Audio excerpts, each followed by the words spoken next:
Sistem Necromancer. Bab 651 sampai dengan 655. Bab 651 beracun. 500, bukankah itu agak tinggi? Tanya Wu Heng. Setelah harga cadangan, akan ada proses penawaran, dan harga akhir akan meningkat beberapa kali lipat. Sanara tersenyum. Kau menjualnya kepada pedagang dan bangsawan kaya. Lagi pula, ramuan itu memang untuk diminum. Kalau kau memberikannya dengan harga murah, apa mereka akan percaya? Mereka tidak kekurangan uang, mereka kekurangan alasan untuk percaya. Sudut pandangmu masuk akal, kata Wu Heng.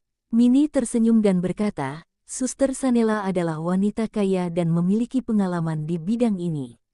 Sanara mengulurkan lengannya dan mengangguk padanya dengan pura-pura marah. Wu Heng juga mengangguk. Kalau begitu, mari kita lakukan apa yang kau katakan. Orang-orang itu sangat miskin sehingga mereka hanya punya uang tersisa. Mereka tidak peduli dengan harga. Sanela menatapnya, benci terhadap orang kaya. Tidak, aku juga membenci orang berbakat, tambah Wu Heng. Andarville pun menanggapi dengan mengatakan, tim patroli akan meningkatkan jumlah dan frekuensi patroli di dekat gedung opera. Salah satu wakil diaken asosiasi akan bertanggung jawab atas keamanan eksternal, dan yang satu lagi akan bertanggung jawab atas keamanan di dalam gedung. Lakukan saja pengaturannya, Wu Heng mengangguk.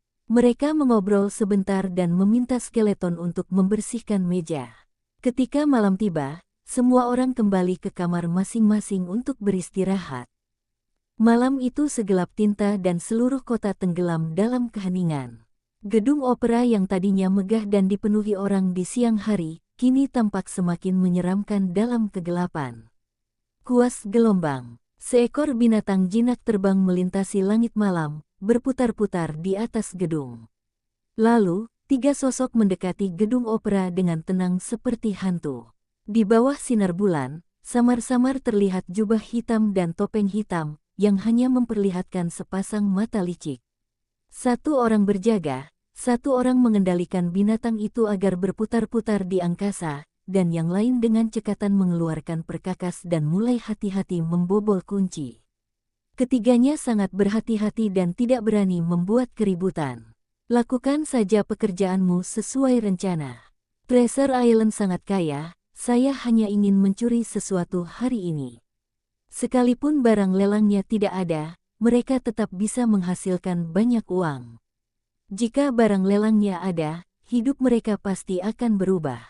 Klik gelombang. Dengan suara keras, kunci pintu tiba-tiba terbuka. Dan saat kunci dibuka, beberapa ledakan terdengar di langit malam. Bang bang bang gelombang. Peluru itu menembus kepala ketiga orang itu dari depan ke belakang, darah meledak, dan tubuh mereka terlempar mundur. Segera setelah itu, beberapa sosok berjalan keluar dari gedung seberang. Dengan keset jerami, alat pel, dan ember di tangan, ia menggulung mayat itu, mengunci kembali pintu, dan mulai membersihkan tempat kejadian perkara. Gelombang yang mana? Gelombang ketiga, sekelompok pencuri malang yang sudah gila. Haruskah aku memberitahu kakak perempuanku? Tidak, mungkin akan ada lagi di paruh kedua malam ini. Mari kita periksa mayat-mayatnya dan simpan barang-barang berharganya. Mayat-mayatnya akan ditumpuk di halaman belakang.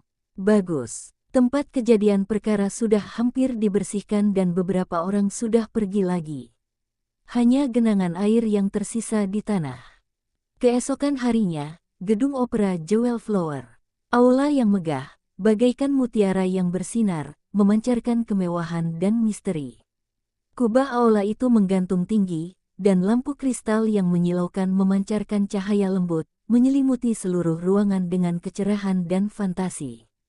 Para tamu, mengenakan kostum indah, memasuki tempat tersebut satu demi satu. Mereka yang saling kenal mengobrol satu sama lain, mendiskusikan keajaiban Treasure Island dan berapa harga barang-barang itu akan mencapai penjualan ini. Setelah ledakan kebisingan, kursi-kursi berangsur-angsur terisi, dan pameran dimulai segera setelah bel berbunyi. Di panggung lelang, seorang peri kayu bergaun formal hitam melangkah ke atas panggung. Setelah memperkenalkan diri sebentar, ia berkata lugas, hanya ada satu barang yang akan dilelang, ramuan penguat fisik. Ramuan ini disertifikasi oleh asosiasi dan konsorsium. Karena kelangkaan bahan-bahannya, sangat sulit untuk memproduksinya.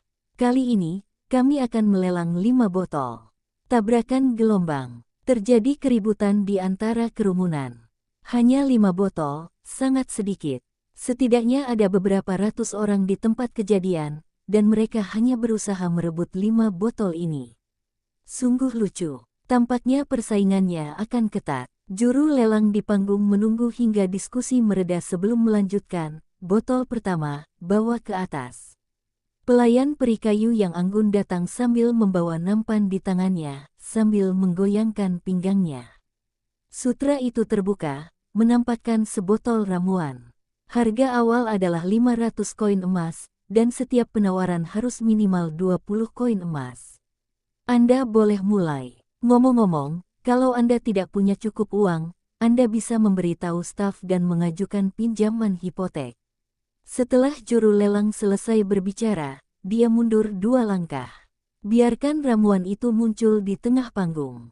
Ketika orang-orang di bawah mendengar kata 500 emas, mata mereka terbelalak. 500 koin emas di awal, apakah ini minuman keabadian? Setelah berdiskusi sejenak, terjadi keheningan sejenak. Kemudian, seorang bangsawan manusia mengangkat plat nomornya dan berkata, 520 emas. Apakah benar-benar ada yang membelinya? Apa mereka tidak takut ditipu? Ia dapat meningkatkan kemampuan diri sendiri.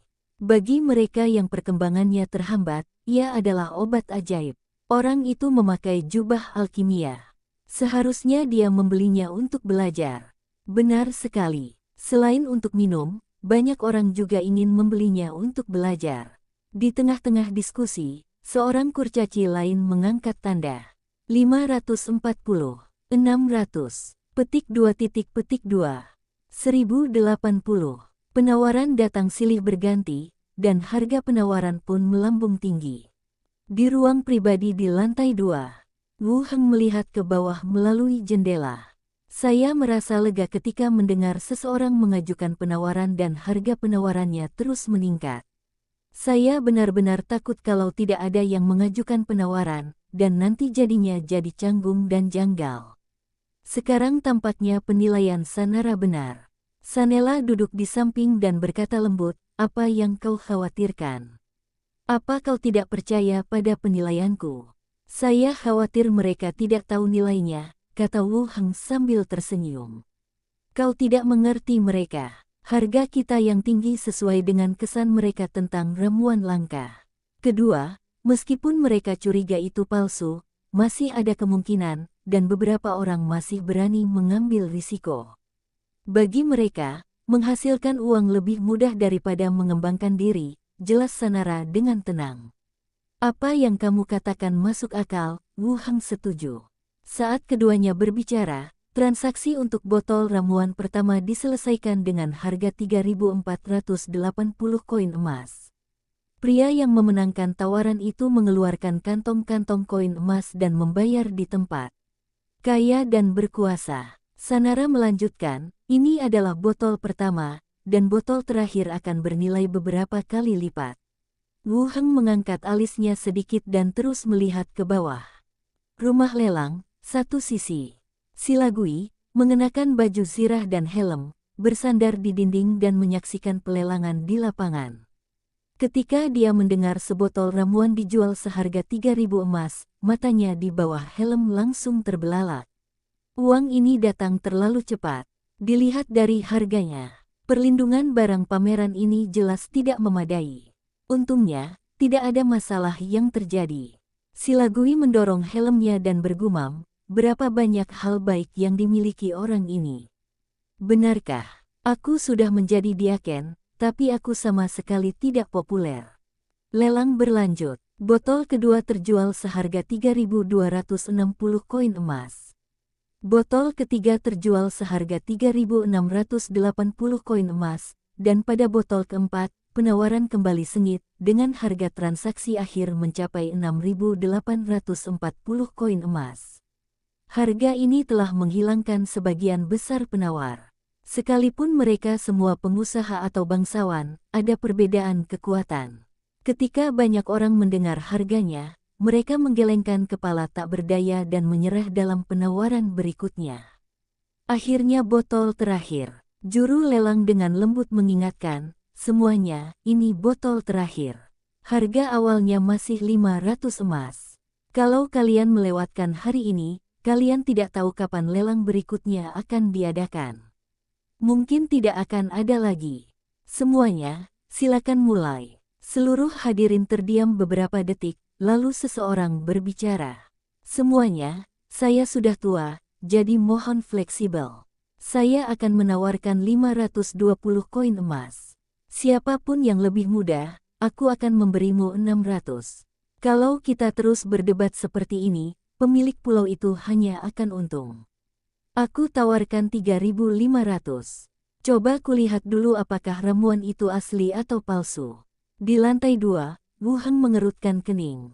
Mengapa Anda menyebut saya saat membeli sesuatu? 4.000, saya tidak akan menaikkan harga jika Anda tidak setuju. Staf, saya punya beberapa barang emas di sini. Saya ingin menukarnya dengan beberapa koin emas. Saya baru saja membeli rumah besar itu dari balai kota kemarin, dan saya menggadaikan sertifikat kepemilikannya. Kalian benar-benar gila. Aku beri kalian 5.000. Untuk sesaat, seluruh orang di toko mengumpat bahwa siapapun yang membelinya pasti gila dan siapapun yang membelinya akan mendapat tawaran murah dari pemilik pulau. Namun satu persatu mereka mulai menawar lagi.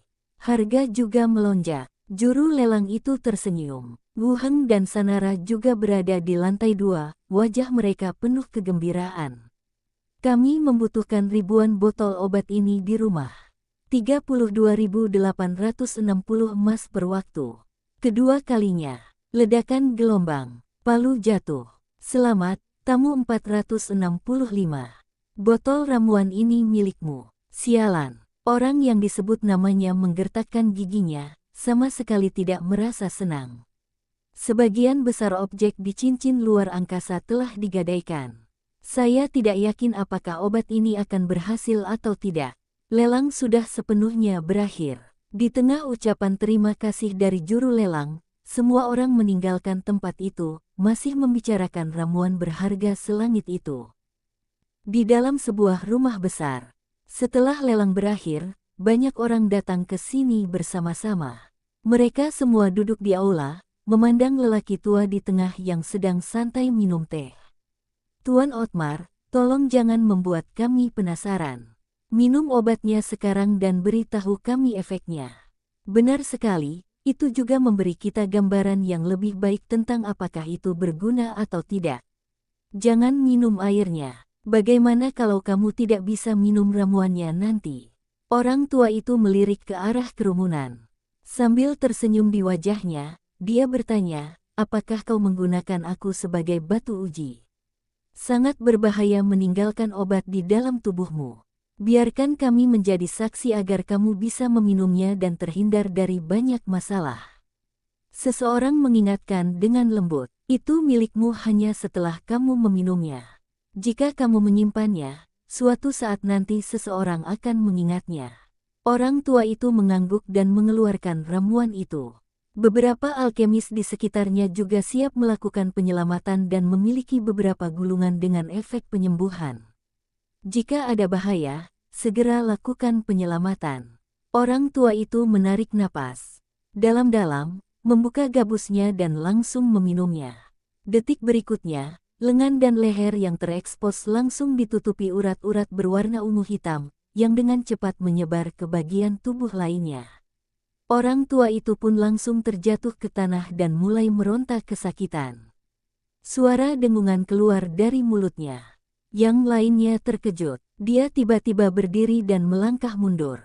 Sial, itu beracun. Saya menghabiskan beberapa ribu koin emas untuk membeli racun. Bab 652 nilai hebat. Situasi yang tiba-tiba itu berada di luar dugaan semua orang. Pembuluh darah hitam dan ungu yang muncul di tubuhnya dan ekspresi kesakitannya merupakan tanda-tanda keracunan yang jelas. Agar dapat langsung menimbulkan reaksi keras seperti itu pada seorang profesional, racun itu pasti bukan racun biasa. Kubilang ada yang salah dengan ramuan itu. Benar sekali, bagaimana mungkin anak itu bisa mengembangkan obat semacam ini? Kredibilitas asosiasi dan konsorsiumnya mungkin juga palsu. Apa yang kau lihat? Cepat selamatkan dia. Infeksinya akan menyebar ke seluruh tubuhnya dan dia tidak akan bisa diselamatkan. Seluruh tempat menjadi kacau. Sebagian orang mendesak untuk menyelamatkan orang, sedangkan sebagian lainnya berteriak ingin pergi ke rumah pemilik pulau untuk melunasi hutangnya. Seluruh pulau ada di sini, jadi tidak perlu khawatir pihak lain melarikan diri. Atas desakan, sang alkemis yang menunggu di samping hendak maju untuk menyelidiki situasi. Kepala pelayan yang berdiri di sampingnya mengulurkan tangan untuk menghentikan orang-orang yang mendekat dan berkata, "Tunggu sebentar." Semua orang mengerutkan kening dan saling memandang dengan bingung. "Tunggu apa lagi? Kalau kamu menunggu lebih lama lagi, orang itu akan pergi. Beraninya kau menghentikan penyelamatan." Mantan teman lelaki tua itu dengan marah memarahi pihak lain.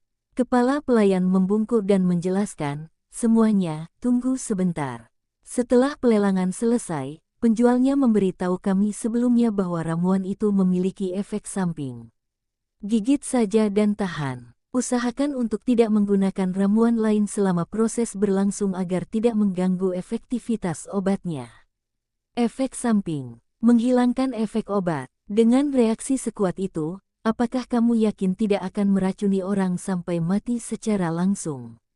Ketika semua orang meragukan apakah masalah ini benar atau tidak, urat-urat di tubuh lelaki tua itu berangsur-angsur mereda, dan tubuhnya yang gemetar pun berhenti.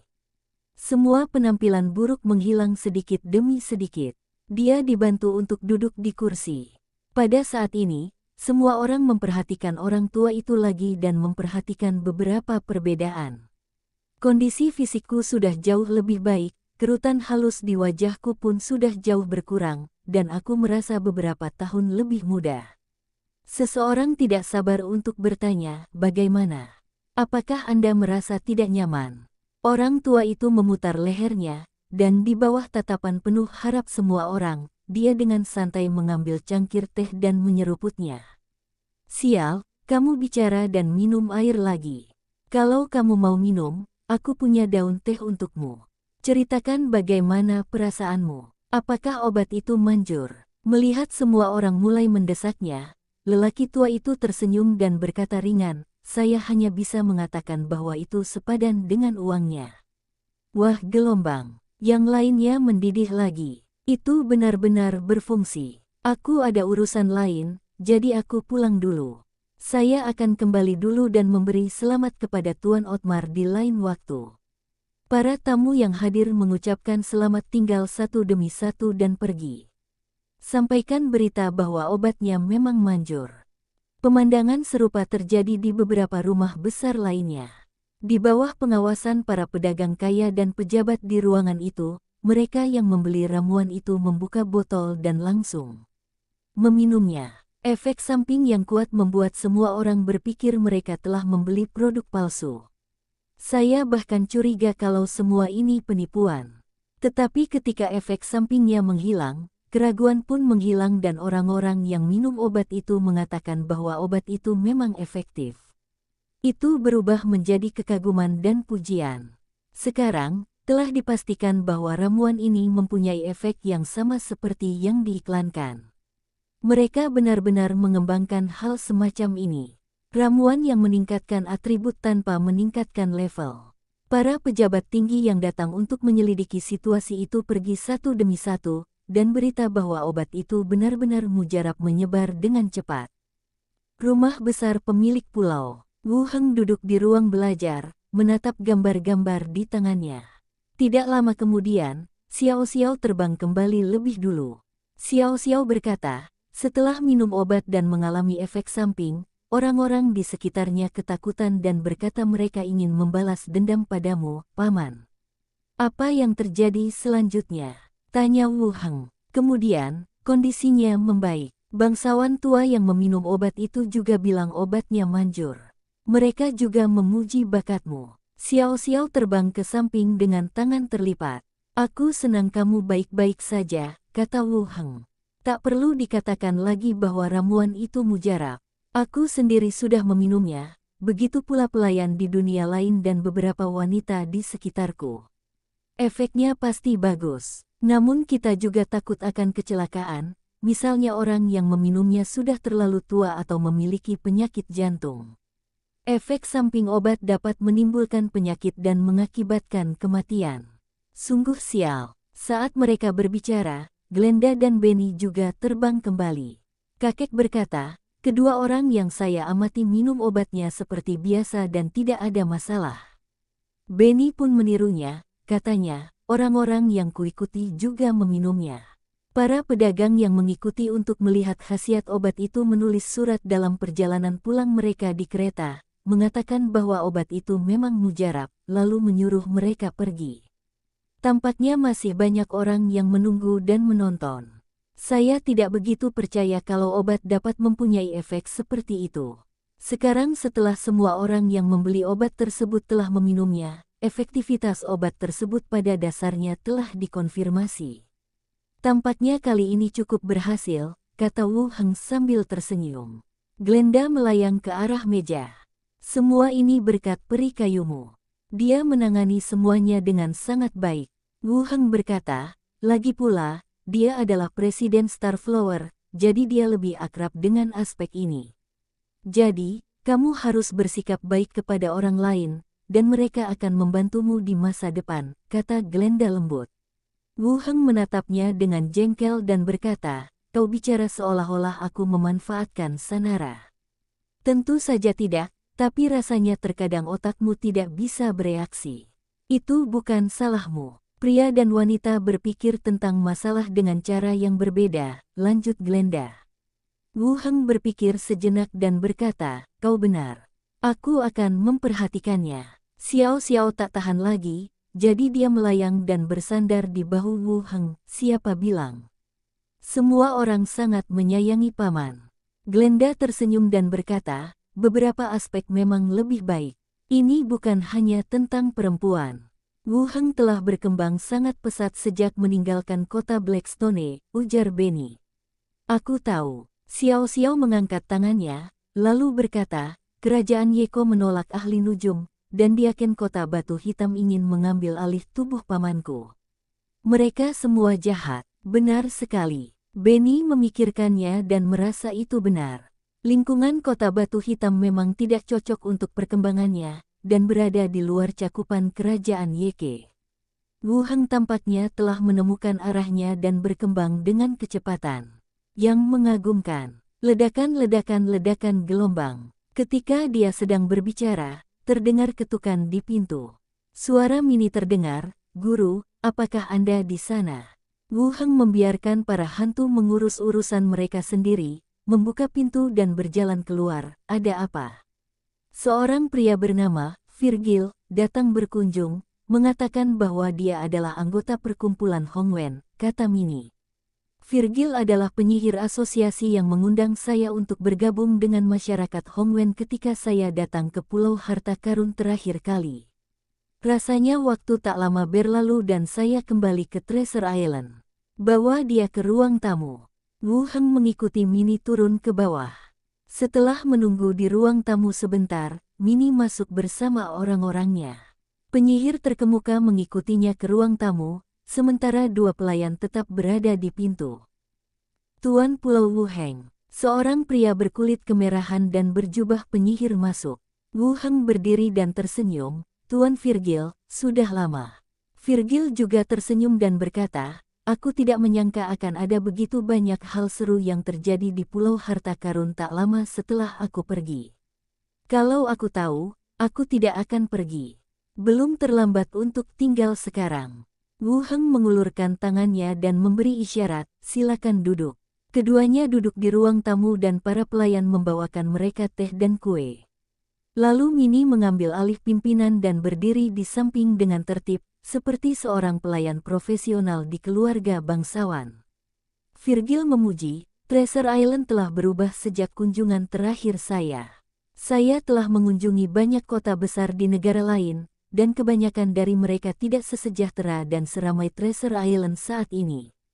Wu Heng berkata dengan sopan, setelah pameran dan lelang selesai, semuanya akan kembali ke keadaan semula. Virgil melanjutkan, kau terlalu rendah hati. Aku tahu beberapa pedagang kaya telah membeli rumah-rumah mewah di pulau ini. Selama pameran terus berlanjut dan lelang ramuan diadakan secara rutin, popularitas pulau ini tidak akan pudar, malah akan semakin baik. Semoga saja seperti yang kau katakan, semuanya akan semakin membaik. Wu Heng tersenyum. Virgil mengangguk sambil tersenyum, lalu bertanya dengan nada serius, aku tidak akan membuatmu penasaran. Apa kau yang membuat ramuan itu? Bab 653 orang kaya memiliki otak yang sulit. Obat yang dilelang. Saya yang mengorganisir dan mendanai pengembangannya, jawab Wu Heng. Masih ada lagi. Aku bisa membelinya sesuai harga lelang, kata Virgil dengan nada serius. Wu Heng melirik orang lain dan menggelengkan kepalanya. Ramuan ini sangat sulit dibuat. Kami menghabiskan setengah tahun mempersiapkannya dan hanya berhasil menghasilkan 5 botol. Tidak ada satu botol pun yang tersisa. Tidak ada satu botol pun yang tersisa. Botol-botol sebelumnya sudah terpakai, dan sisanya dilelang, kata Wu Heng dengan nada tegas. Aku tidak bisa tinggal di Pulau Harta Karun, kau tahu, lain kali kalau ada kesempatan. Virgil memanjangkan nadanya. Wu Heng merenung sejenak dan berkata, saya hanya mengorganisir dan mendanai penelitiannya. Ada orang lain di dalam. Yang bisa saya lakukan hanyalah mendapatkan berita, menulis surat untuk Anda sebelumnya, dan melakukan persiapan. Virgil ragu untuk bicara. Terlepas dari apakah yang dikatakan pihak lain itu benar atau salah, sekarang setelah semuanya begini, dia pasti tidak akan bisa mendapatkan ramuan itu.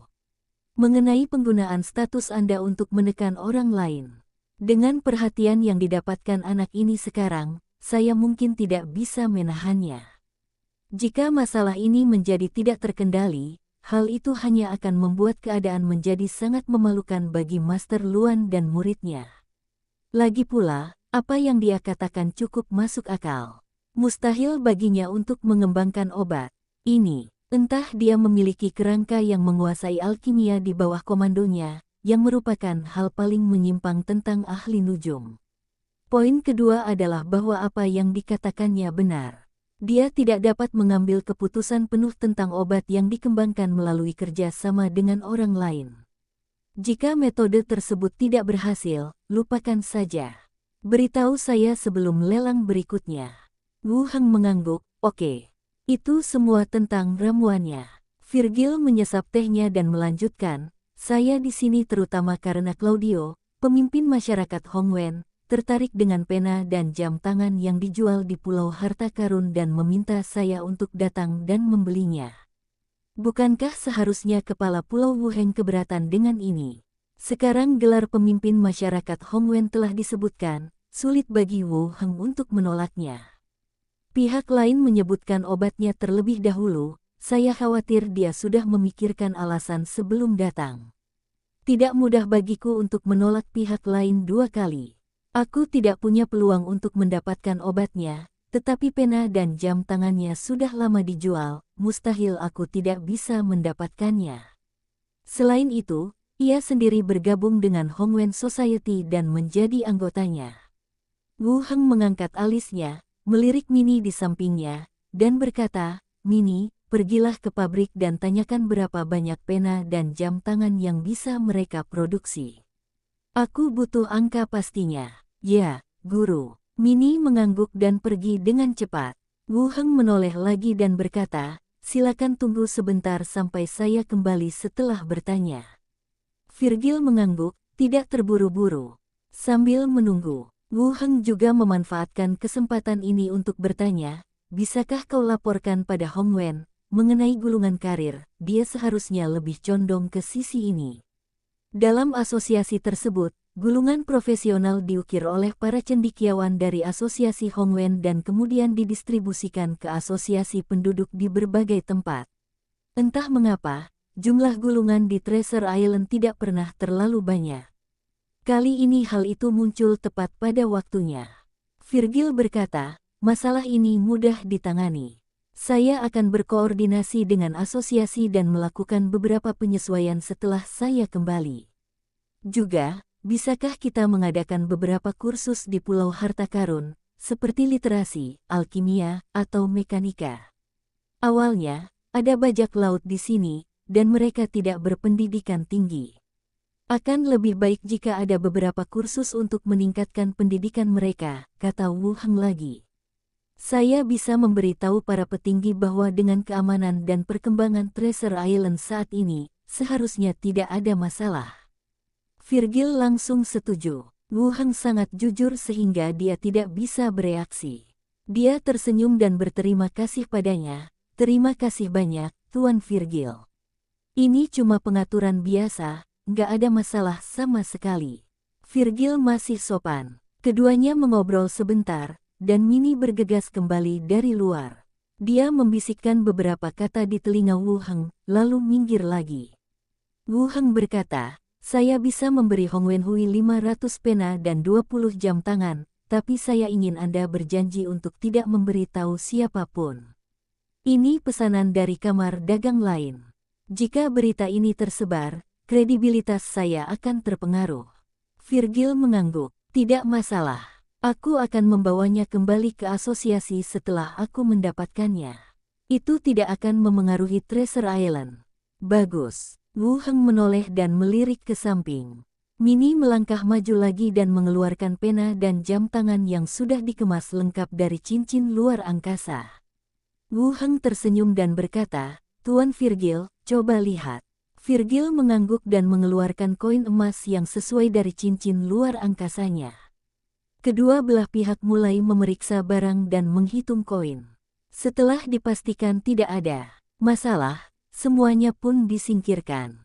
Virgil berdiri dan berkata, aku tidak akan mengganggu pemilik pulau itu lagi. Aku harus kembali secepat mungkin. Wu Heng juga berdiri dan berkata, aku akan menulis surat kepadamu terlebih dahulu ketika ada berita tentang ramuan itu. Bagus. Keduanya berjalan keluar bersama, dan Virgil dengan santai berkata, Hong Wen akan menggali situs kuno baru-baru ini. Sebentar lagi beberapa prasasti batu kuno akan dibagikan. Wu Heng mengangkat alisnya sedikit, ada penjelasan. Bukan masalah besar. Kalau kau bisa memahami sebagian, itu akan dianggap pahala. Kalau kau tidak bisa, tidak masalah. Anggap saja sebagai tambahan ilmu. Hal seperti ini sangat sulit dipahami, kata Virgil sambil tersenyum. Saya mengerti. Wu Heng mengangguk. Suruh orang lain keluar dari pintu dan lambaikan tangan untuk mengucapkan selamat tinggal. Virgil naik kereta dan pergi. Wu Heng juga kembali ke rumah, meminta pembantu untuk mengirimkan uang kembali, dan kembali ke ruang belajar. Senja, Sanara kembali dari luar. Dengan lambaian tangannya, sebuah kotak kayu jatuh ke karpet. Tutupnya terbuka, memperlihatkan koin-koin emas. Koin emas dari lelang juga mencakup beberapa barang yang digadaikan, akta kepemilikan, dan surat perintah pengiriman. Jangan sampai hilang. Mungkin nanti ada yang akan kembali untuk menebusnya. Wu Heng mendapat banyak uang dari transaksi ini. 5 botol ramuan inti mayat tingkat pertama dijual dengan harga selangit. Wu Heng melangkah maju, mengangkat Sanara, dan memutarnya, senang bertemu denganmu. Seru Sanara. Dan dari sudut matanya ia melihat para pelayan sedang melihat ke sana, wajahnya agak merah. Hentikan, semua orang sedang menonton. Sanara memukulnya pelan. Wu Heng tersenyum, menurunkannya, dan berkata, aku titipkan uang ini padamu. Kalau ada rencana, langsung saja pakai. Sanara duduk di sampingnya. Simpan saja. Tidak baik menyimpan terlalu banyak uang bersamaku. Uang itu akan dianggap sebagai aset Starflower, dan akan butuh banyak usaha. Baiklah, lanjut Wu Heng, kapan lelang berikutnya akan diadakan? Sanela berpikir sejenak dan berkata, mari kita lihat umpan baliknya dulu. Semakin lama waktu yang dibutuhkan, semakin berharga ramuannya, dan semakin stabil harganya. Selama waktu ini, kamu bisa meneliti beberapa produk baru untuk menjaga popularitas Treasure Island. Pameran dan lelang ini menghidupkan kembali minat Sanara dalam berbisnis. Treasure Island berbeda dari Starflower. Starflower adalah kamar dagang yang didukung oleh satu ras. Negara ini memiliki tanah yang luas dan sumber daya yang kaya. Namun barang yang dijual sama dengan barang yang dijual di kamar dagang lainnya. Sarana persaingan adalah kuantitas dan harga. Treasure Island berbeda. Ketiga barang yang dijual semuanya merupakan produk revolusioner, unik, dan sangat praktis. Keuntungan Treasure Island dalam beberapa hari terakhir sama besarnya dengan pendapatan tahunan kamar dagang besar. Kecuali Wu Heng meninggal, Treasure Island akan menjadi pusat perdagangan. Status bisnis Anda juga akan meningkat. Wu Heng menggaruk kepalanya dan berkata, saya akan kembali dan memikirkannya dan melihat apakah ada produk populer lainnya. Nggak apa-apa kalau kamu nggak bisa mikirinnya. Ini aja udah keren banget, kata Sanara sambil tersenyum. Mereka mengobrol sebentar dan hari mulai gelap. Wu Heng menggendong Sanara dan berjalan ke atas. Para pelayan mengikuti di belakang dan membuat keributan. Sanela berkata, kenapa? Aku harus pulang dan istirahat hari ini. Aku akan pergi ke gedung opera besok pagi. Bangunlah pagi besok, agar kamu tidak terlambat. Sambil mengobrol, mereka masuk ke kamar mandi, duduk bersama di bak mandi, tertawa dan bermain. Fajar, Golden Cell Tavern. Seorang penyair muda didatangkan. Hari ini, dia menceritakan sebuah kisah di surat kabar, lalu membanting meja. Ketika saudagar kaya itu meminum ramuan itu, urat-urat di sekujur tubuhnya muncul, dan kulitnya berubah menjadi ungu tua, yang dengan cepat menyebar ke seluruh tubuhnya. Melihat ini, orang-orang di sekitarnya berdiri dan mundur, tampak ketakutan. Berdasarkan gejala-gejalanya, semua orang menyimpulkan bahwa ramuan itu adalah racun dan pemilik pulau telah menggunakannya untuk menipu uang dan membunuh orang. Kita perlu mengumpulkan massa, mendatangi kediaman pemilik pulau untuk meminta penjelasan, dan juga melapor ke asosiasi. Tepat ketika semua orang sedang kacau, pedagang kaya yang telah meminum ramuan itu berdiri dari tanah dan berteriak, "Tunggu!" Semua orang menoleh dan melihat Hao Sang telah berdiri. Urat-urat ungu tua di sekujur tubuhnya telah memudar, dan kerutan di sekujur tubuhnya telah memudar. Ia tampak lebih muda 10 tahun. Pada saat itu, para saudagar kaya dan pejabat tinggi yang hadir menyadari harta karun apa yang telah mereka lewatkan, tetapi sudah terlambat. Sudah terlambat untuk menyesal. Inilah yang terjadi setelah pelelangan ramuan. Seperti yang diceritakan sang penyair. Semua orang tampaknya melihat pengusaha kaya itu jatuh ke tanah setelah meminum ramuan itu, lalu berubah dari tua menjadi muda. Obat ini benar-benar manjur. Itu juga dapat membuat orang tampak lebih muda. Kalau begitu, menjualnya seharga puluhan ribu koin emas tampaknya tidak mahal. Para pengusaha kaya yang masih mencurigai pemilik pulau melakukan penipuan, dianggap sebagai orang luar yang bodoh oleh penduduk pulau. Itu detektif yang hebat. Dialah yang menyelamatkan Nona Beni dan bergabung dengan kelompok itu sendirian untuk membalaskan dendamnya. Apakah saya akan berbohong kepada Anda tentang sesuatu seperti ini? Dia sebenarnya mencurigai pemilik pulau itu. Tentu saja, otak orang kaya mungkin tidak terlalu berguna. Dunia zombie. Wu Heng berdiri di luar kelas, menatap teknisi wanita dengan perban di kepalanya. Berdiri di depan papan tulis, mengajar lebih dari 20 kerangka putih di bawah. Pemandangan itu agak menakutkan. Suara teknisi wanita itu juga bergetar saat dia memberi kuliah. Bab 654 pembunuhan sudah berakhir. Wu Heng dan Qi Hancai berdiri di koridor di luar jendela, memandangi teknisi wanita yang gerakannya kaku dan suaranya gemetar. Mereka saling memandang dengan ekspresi geli. Mengajarkan kerangka bukan lagi hal yang aneh di pangkalan aslinya.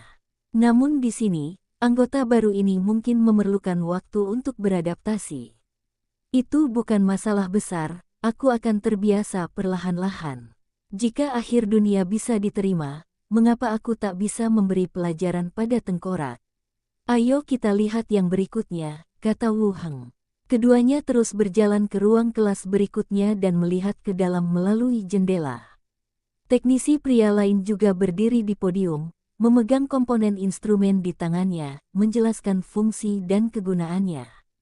Ekspresinya lebih alami dibandingkan teknisi wanita. Hanya saja perilakunya agak licik dan tatapannya samar-samar dan waspada. Kelasnya bagus, jauh lebih baik daripada yang di tempat asalnya, kata Wu Heng dengan suara rendah. Qi Hancai berdiri di sampingnya dan berkata, ini semua bekas ruang kelas. Kami merapikan ruangan-ruangan itu dan langsung menggunakannya. Ada beberapa ruangan lagi di belakang yang juga bisa digunakan. Kita lihat saja nanti kalau sudah waktunya, dan kita akan atur beberapa kursus lagi, kata Wu Heng. Saat keduanya sedang berbincang, terdengar suara dari interkom Qi Hancai, Saudari Qi, tim sudah siap dan bisa berangkat. Baiklah, aku turun sekarang. Qi Hancai menekan tombol interkom dan melihat ke samping. Konvoi ada di bawah. Ayo, kita turun. Keduanya turun bersama-sama dan mendapati konvoi.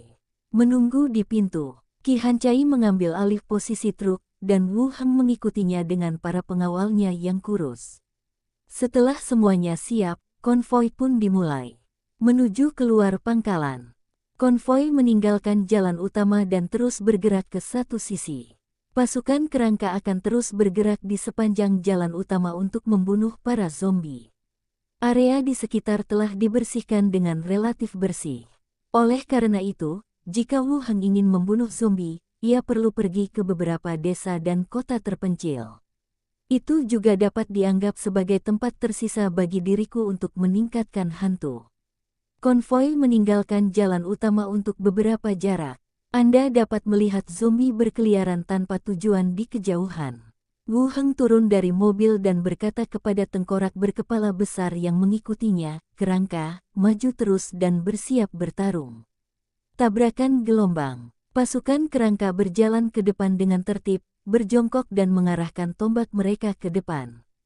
Biarkan anjing kerangka itu memancing monster-monster itu, kata Wu Heng. Di belakang tim, anjing kerangka yang mengenakan rompi sederhana dengan cepat berlari keluar dari tim. Setelah mendekati lokasi kelompok zombie di kejauhan, speaker di dalam tulang dada mengeluarkan suara melengking. Mengaum, mengaum, mengaum gelombang. Para zombie langsung menoleh untuk melihat lokasi anjing kerangka itu, dan raungan mereka menyatu menjadi satu. Anjing kerangka itu berbalik dan berlari, dan pengeras suara di perutnya terus mengeluarkan suara. Para zombie di belakang mendidih. Mereka berkumpul dalam kelompok mayat yang padat, memamerkan taring dan cakar mereka, mengejar anjing kerangka. Segera setelah itu, naga kerangka itu terbang ke langit dan tiba di atas sekelompok mayat. Peluru besi padat dijatuhkan, menghantam gerombolan mayat bagai hujan besi. Ledakan-ledakan-ledakan gelombang. Asap dan debu mengepul dan bumi berguncang. Paman, gerombolan mayat sudah bubar. Sebuah suara kecil terdengar di telingaku. Wu Heng menatap ke depan dengan penuh perhatian. Asap dan debu berangsur-angsur menipis, dan gerombolan mayat terlihat menyebar dan mengalir ke gang-gang di kedua sisi. Tengkorak besar, tetap saja Raja Mayat. Wu Heng melirik sekeliling dengan cepat, tetapi tidak menemukan target yang mendekati mereka berdua. Induksi permusuhan juga tidak berhasil. Xiao-Xiao, suruh Glenda dan Benny pergi berkeliling dan mencari zombie berkepala besar atau Raja Zombie. Zombie-zombie itu pasti bertindak sesuai perintah, kata Wu Heng kepada Xiao-Xiao di udara. Bukankah aku perlu tinggal dan melindungimu? Xiao-Xiao melirik sekelompok zombie. Kalau cuma zombie, nggak akan jadi masalah besar, kata Wu Heng. Baiklah, kamu sembunyi dulu. Tidak terlalu. Xiao-Xiao terbang langsung ke langit dan menyampaikan pesan tersebut kepada dua hantu lainnya, yang kemudian dengan cepat berpisah untuk bertindak sendiri-sendiri. Mulailah mencari target Anda. Wu Heng terus memberi perintah, mobilkan pasukan dan pertahankan persimpangan di kedua sisi. Tim skeleton terus bergerak, blokir semua percabangan di kedua sisi jalan dekat tim dan tunggu zombie mendekat. Tak lama kemudian, Kelompok-kelompok kecil zombie yang tak terhitung jumlahnya menyerbu ke arah pasukan kerangka dari berbagai percabangan jalan di kedua sisi. Lebih banyak zombie memanjat gedung dan keluar melalui jendela. Dia jatuh ke tengah-tengah tim dan ditebas ke tanah oleh kerangka-kerangka bersenjata kapak yang menunggu di bawah. Paman, kami menemukannya. Itu Raja Mayat. Xiao Xiao terbang kembali lebih dulu dan berbicara. Xiao Xiao dapat melihat levelnya, jadi mudah juga untuk menemukan target. Biarkan aku melihatnya, kata Wu Heng. Xiao Xiao mengebor langsung ke dalam tubuh, dan gambarnya dibagikan dalam pikiran. Adegan dimulai di sebuah gedung. Bola itu menembus tembok dan membuat Wu Heng merasa pusing. Tak lama kemudian, dua sosok terlihat di sebuah ruangan. Seorang zombie cacat berlutut di tanah, dan seorang zombie wanita lain berpakaian profesional duduk di punggung zombie cacat itu. Raja Mayat, dan itu adalah jenis yang sama seperti zombie berjas yang dibunuh sebelumnya. Kepalanya ditutupi lapisan tudung jamur berbentuk seperti Ganoderma lucidum. Di celah-celah tudung jamur, Anda dapat melihat sepasang mata berwarna abu-abu putih. Secara keseluruhan, saya telah menemui dua jenis Raja Mayat. Salah satu jenisnya adalah yang ada di depan kita, dengan kecerdasan tinggi, kemampuan pemulihan yang kuat, dan kemampuan untuk memimpin sekelompok besar zombie. Hampir tidak ada batasan yang terlihat mengenai jumlah zombie yang dapat dikendalikan. Jenis zombie lain bersayap dan tampak seperti kumbang. Zombie ini memiliki ciri-ciri terbang dan kemampuan bertahan serta pemulihan yang kuat. Tampaknya ia tidak dapat mengendalikan zombie sebanyak jenis zombie pertama, tetapi tidak ada perbedaan yang jelas.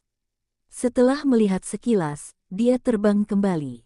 Gambar yang dibagikan pun berakhir pada saat ini. Wu Heng melepaskan Xiao Xiao lagi, dan di langit, Glenda dan Benny juga terbang kembali dari dua arah berbeda. Ketemu, itu Raja Mayat, kata Wu Heng kepada dua hantu yang baru saja kembali. Sedikit membanggakan, saya menemukannya. Wu Heng berpikir sejenak dan berkata, itu bukan masalah besar. Benny akan terus mewaspadai pergerakan para zombie. Glenda dan Xiao Xiao akan memimpin para kerangka untuk mengepung Raja Zombie dan mencegahnya melarikan diri. Dengan kekuatanku saat ini, ancaman yang ditimbulkan oleh Raja Mayat sudah sangat rendah. Satu-satunya hal yang perlu Anda waspadai adalah jangan membiarkannya lepas dalam kekacauan. Mayat dan inti mayat masih sangat penting. Setelah mengatakan itu, Wu Heng mengeluarkan Silent Blade Evil Sword yang sudah lama tidak digunakannya dan melemparkannya ke Granda. Bagaimana denganku? Xiao Xiao mengangkat tangannya dan menunggu tugas itu. Wu Heng berkata, Xiao Xiao, bawa kerangka vampir itu bersamamu. Tunggu kesempatan, dan langsung serang. Oke, Xiao Xiao mengangguk. Wu Heng terus memberi perintah kepada kerangka berkepala besar di sampingnya, kirim tim kerangka vampir ke sini dan ikuti Xiao Xiao. Hah, gelombang. Beberapa kerangka vampir terbang di atas. Xiao Xiao, bersama skeleton dan Granda, terbang cepat menuju lokasi Raja Mayat di bawah naungan gedung. Wu Heng juga memberi perintah langsung, biarkan pasukan kerangka menyerang. Tabrakan gelombang. Kerangka yang bertahan mulai melawan.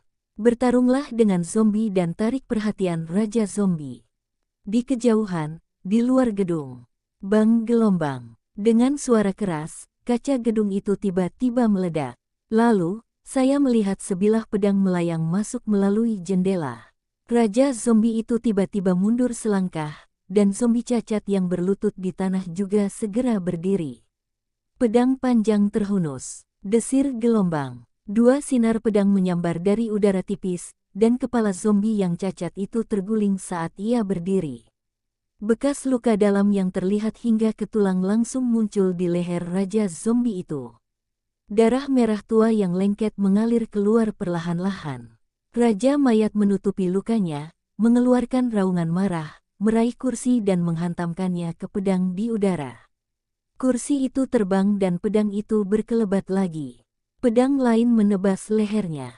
Luka yang baru saja sembuh mulai berdarah lagi, dan kepalanya terkulai ke satu sisi. Kemarahan Raja Mayat berubah menjadi ketakutan. Dia bergegas menuju pintu, mencoba melarikan diri dari pedang yang mengambang. Sinar pedang ketiga menebas lagi. Kepala yang terkulai itu jatuh terlentang, dan darah berceceran di seluruh dinding di sekitarnya. Mayat perempuan itu pun terhuyung-huyung dan jatuh ke tanah serta tidak bangkit lagi. Glenda menyimpan pedangnya, melayang keluar jendela lagi, memperlihatkan sosoknya, dan menunjuk ke bawah. Xiao Xiao segera menjadi bersemangat dan berteriak kepada kerangka vampir yang mengikutinya, bunuh mereka. Setelah berteriak, dia menyerbu masuk bersama kerangka vampir itu. Namun ketika melihat kepala mayat itu terlepas, raut wajahnya langsung berubah. Hah! Sudah mati. Glenda mengikutinya dari samping, kalau dia sudah mati, biarlah kerangka itu yang membawa jasadnya kembali. Xiao Xiao berkata tanpa daya, ayo kita bawa mayatnya kembali. Bab 655 pikirkan cara lain. Zona perang. Gerombolan zombie itu langsung menjadi kacau, tidak lagi menyerang secara bertubi-tubi dan terpencar-pencar, melainkan berkumpul di jalan utama dan menyerbu ke depan. Naga kerangka itu mulai membombardir lagi, dengan suara gemuruh yang memekakkan telinga serta asap dan debu mengepul di mana-mana. Setelah 2 putaran pengeboman, para zombie mendekati pasukan kerangka dan langsung menyerbu ke arah formasi tombak. Perkelahian pun terjadi. Pada saat yang sama, senter penangkap jiwa dinyalakan di atas, lingkaran sihir muncul, dan gumpalan jiwa yang tersisa melayang ke langit. Glenda dan Xiao Xiao terbang kembali, diikuti oleh kerangka vampir yang membawa mayat itu. Pedang jahat Silent Blade terlempar ke belakang, dan kakek berkata, sudah terbunuh. Tidak ada zombie tingkat tinggi lain yang ditemukan. Xiao Xiao melengkungkan bibirnya dan berkata, aku belum tampil. Glenda tersenyum dan membujuk dengan lembut, lain kali, aku pasti akan membiarkan Xiao Xiao tampil dengan potensi penuhnya. Tidak masalah, kita sama saja, siapapun yang membunuh kita tidak penting, kata Xiao Xiao. Glenda menatap Wu Heng dengan bingung, dan Wu Heng menjelaskan, bahasa lain, artinya tim. Wu Heng melanjutkan, Glenda, seraplah jiwa-jiwa yang tersisa di udara terlebih dahulu. Glenda mengangguk dan terbang langsung menuju jiwa-jiwa yang tersisa di langit. Rencananya adalah pertama-tama meningkatkan Glenda ke level 20, dan kemudian terus membantu Benny meningkatkan levelnya. Oleh karena itu, jiwa-jiwa yang tersisa selama periode ini akan diatur untuk diserap oleh Granda.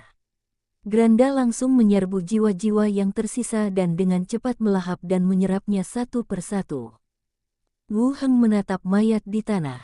Yang satu adalah Raja Zombie, dan yang satu lagi adalah zombie cacat tingkat kedua yang berfungsi sebagai kursi manusia. Terlebih lagi, itu adalah Raja Mayat Wanita. Melihat ke bawah, Wu Heng langsung menggunakan teknik pengendalian tulang pada Raja Mayat Wanita. Kekuatan kematian menyelimuti mayat itu, daging dan darahnya berjatuhan, dan kerangka itu perlahan berdiri. Dia menyingkirkan debu yang menempel di tubuhnya, lalu membungkuk untuk memunguti pakaian yang tergeletak di tanah. Kamu tidak perlu memakainya dulu. Aku akan membelikanmu yang baru nanti. Mulai sekarang, kamu akan dipanggil iblis tulang nomor 2, kata Wu Heng langsung. Kerangka itu berdiri dan berjalan ke samping untuk menunggu. Iblis kerangka, level 18. Wu Heng mengamati atributnya dan menemukan bahwa tidak ada banyak perbedaan kemampuan dibandingkan dengan Raja Zombie terakhir yang mengenakan setelan jas. Kemudian, Wu Heng membungkuk dan mulai mencari inti mayat, sambil sedikit mengerutkan kening. Ada lagi. Dia mencabut pedang besinya dan menusukkannya keluar. Inti mayat berwarna ungu muncul, bersama dengan 2 implan payudara besar. Sial, kukira itu 3 inti mayat. Wu Heng mengumpulkan inti mayat Raja Zombie dan terus menggunakan teknik perbudakan tulang pada zombie cacat tingkat kedua lainnya. Setelah berubah menjadi kerangka, inti mayat juga dikumpulkan.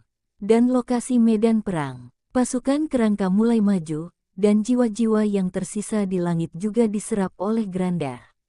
Selanjutnya, saatnya membersihkan medan perang. Ki Hancai membawa konvoi untuk mencari dan menandai peta, dan Wu Heng terus melepaskan Dead Body Battlefield untuk mengubah kerangka dalam skala besar. Saat hari mulai gelap, konvoi kembali ke pangkalan dan keluar dari mobil. Wu Heng berkata, "Ini adalah Bond Demon nomor 2 yang baru saja berubah, membantumu mempertahankan markas di sini." Qi Hancai melihat kerangka baru dengan tulang agak tipis. Nama Bond Demon nomor 2 membuktikan bahwa ia adalah kerangka hasil transformasi dari Kors King. Kemudian, Wu Heng berkata kepada iblis tulang No. 2, "Saat aku tidak ada, dia akan menjadi pemimpin markas. Bantu dia mempertahankan markas." Bond Demon nomor 2 mengangguk. Wu Heng melanjutkan, "Iblis tulang sangat cerdas. Bawa dia untuk mencari pakaian yang disukainya. Aku serahkan sisanya padamu." Qi Hancai mengangguk dan tidak merasa takut terhadap iblis tulang. Dia berkata langsung, "Ikut aku dan pilih satu." Setan tulang mengikuti dan pergi. Wu Heng juga naik ke atas dan kembali ke asramanya. Rumah besar pemilik pulau. Setelah mengirim inti mayat yang diperoleh ke ruang alkimia. Setelah mencuci di kamar mandi, saya turun ke bawah. Saat berjalan menyusuri lorong, saya melihat Sanara dan Mini duduk di ruang tamu, makan buah dan mengobrol tentang drama panggung. Melihat Wu Heng turun, Mini memanggilnya Tuan dengan patuh. Sanara mengedipkan mata nakal sebagai salam. Wu Heng berjalan mendekat dan duduk di antara mereka berdua, memeluk kedua gadis di kiri dan kanannya. "Bagaimana operanya hari ini?" "Lumayan. Kisah detektif hebat itu cukup bagus. Intinya, ceritanya bagus dan alur penyelesaian kasusnya sangat menarik bagi penonton. Hal ini saja sudah menutupi banyak kekurangan dalam pertunjukan ini," analisis Sanara. "Tapi Sanara pernah menjadi presiden sebelumnya, dan dia pasti pernah menonton aktor-aktor top. Pertunjukan panggung yang diselenggarakan sementara oleh Treasure Island jelas tidak bisa dibandingkan dengan orang-orang itu. Bisakah gedung opera seperti ini menghasilkan uang?" Wu Heng penasaran. Sanela tersenyum dan berkata, "Banyak orang berkuasa telah menetap di pulau ini, jadi pasti ada tempat yang sesuai dengan selera mereka. Lagi pula, gedung opera ini bukan hanya untuk pertunjukan panggung. Lelang dan pertemuan penting bisa diadakan di sana nanti. Pasti akan sangat berguna." "Benar sekali. Akan menyenangkan jika tempat ini bisa digunakan sebagai bioskop di masa depan," kata Wu Heng. "Apa itu bioskop?" tanya Sanara. Mini pun ikut memandang dengan rasa ingin tahu. "Itu tempat pemutaran film. Kamu belum pernah menontonnya. Aku akan membangunkannya untukmu nanti," kata Wu Heng sambil tersenyum. Ide lain muncul di benak saya, membuat film dan menyebarkannya. Setelah mereka mengobrol sebentar, Enfiel kembali dengan burung hantu putih di kepalanya. Makan malam telah siap dan kami duduk bersama di meja makan. Setelah makan malam, Sanara pergi ke halaman untuk bermain bulu tangkis dengan para pelayan lagi, sementara Wu Heng naik ke atas dan masuk ke ruang kerja. Dalam penelitiannya, Glenda masih merevisi naskah.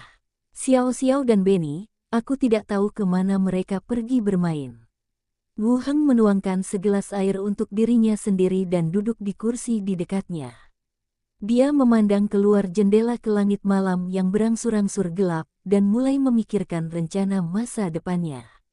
Di dunia zombie, ia mendapat fregat dan beberapa kapal modern. Telah meningkatkan pertahanan terhadap Laut Zamrud secara signifikan. Selain itu, setelah kerangka terlatih dalam komunikasi, saluran telepon dapat dipasang di Treasure Island, membuat komunikasi lebih mudah. Langkah selanjutnya adalah mendapatkan peralatan, dan akan lebih baik jika galangan kapal dipindahkan ke Treasure Island. Juga, terus tingkatkan pengalaman Glenda dan capai level 20 sesegera mungkin. Sisi Treasure Island ini, pameran dan lelang berlangsung sukses. Dapat dikatakan semua tujuan yang ditetapkan sebelumnya telah tercapai, dan hasilnya lebih baik dari yang diharapkan. Pena dan jam tangan sangat populer di kalangan orang-orang di dunia ini dan telah menjadi industri utama Treasure Island. Adapun ramuan penguat, mereka harus dijual di pelelangan agar sesuai dengan rencana bisnis Sanara. Efeknya sudah sangat bagus, jadi jangan terlalu serakah. Meski begitu, reputasiku masih belum menunjukkan perbaikan yang berarti. Dengan kecepatan seperti ini, aku tidak akan bisa mencapai level 20 dalam 1 atau 2 tahun. Kita masih harus mencari cara. Gumam Wu Heng dengan suara rendah. Glenda datang dari kejauhan dan bertanya, kamu lagi ngapain? Menghela napas panjang, Wu Heng bercanda, kamu akan mencapai level 20. Aku iri. Glenda memutar matanya ke arahnya dan berkata dengan tidak senang, kamu seorang pengganggu di rumahmu sendiri, bukan? Aku sedang memikirkan cara untuk meningkatkan reputasiku agar bisa memenuhi persyaratan secepat mungkin, kata Wu Heng sambil mengambil cangkir teh dan minum air. Glenda berpikir sejenak dan berkata langsung, mendapatkan ketenaran itu tidak sulit. Tergantung harga yang bersedia kita bayar. Berapa harganya? Wu Heng menatapnya. Misalnya, jika kau menyetujui permintaan putri kelima sekarang dan ikut campur dalam perang melawan kerajaan Yeko dengan dalih membantunya memulihkan negaranya, dalam waktu sebulan, semua ras dan pasukan akan mulai menyelidikimu, kata Granda. Wu Heng menyipitkan matanya, sedikit terkejut. Terlibat dalam perang bukanlah keputusan yang baik. Saya sudah punya Treasure Island, dan sekarang sudah berkembang sejauh ini. Tidak ada alasan bagi saya untuk terlibat dalam hal ini.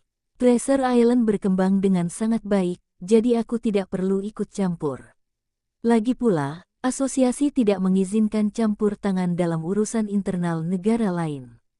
Akulah pembawa bendera yang ditunjuk oleh asosiasi, dan jika aku terlibat, kerugiannya akan lebih besar lagi, kata Wu Heng langsung. Sulit untuk mengatakan apakah akan efektif jika dicampur. Namun identitas Treasure Island dan pembawa benderanya pasti akan terpengaruh. Aku cuma kasih contoh. Ingat Luan, si idiot yang menantangmu begitu dia tiba di pulau ini. Glenda melangkah maju. Sepertinya dia menantangmu di depan umum tanpa memahami situasinya. Padahal, dia cuma mau cari ketenaran dengan cara paling sederhana dan efisien. Dia nggak ngangka kamu bakal nyembunyiin kekuatanmu. Setelah tiba di pulau itu, Luan melihat bahwa Wu Heng sangat terkenal dan menantangnya secara langsung. Orang normal manapun yang melihat ini akan menjadi lebih impulsif.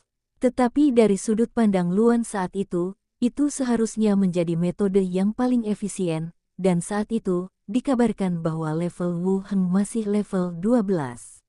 Luan tidak punya alasan untuk berpikir dia akan kalah. Apakah ada cara lain? Tanya Wu Heng. Saya akan memikirkannya.